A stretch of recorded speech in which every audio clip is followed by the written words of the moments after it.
আলেমদেরকে সম্মান দিয়ে কথা বলতে হবে, কারণ এরা হচ্ছে নবীদের ওয়ারিস। আলেমদের কাছ থেকে দোয়া নিতে হবে। কিন্তু আপনি যদি আলেমদের সঙ্গে বেয়াদবি করেন তাহলে আপনার স্থান কোথায় হবে?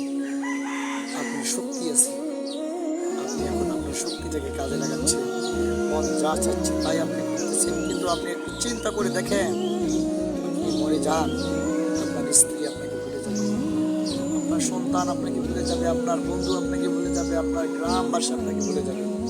আপনি এখন আপনার শক্তি আছে, আপনার সামর্থ্য আছে, সবাই আপনাকে ভালোবাসে, সবাই আপনাকে সাপোর্ট করে। কিন্তু আপনি মরে যান, আপনার ধন সম্পদ নাই, আপনাকে কেউ মূল্যায়ন করবে না। উচিত রমজান মাস পেয়ে আপনাকে পরিবর্তন হওয়া, আপনার ভিতরে আল্লাহর ভয় সৃষ্টি। যদি আপনি আল্লাহর ভয় সৃষ্টি না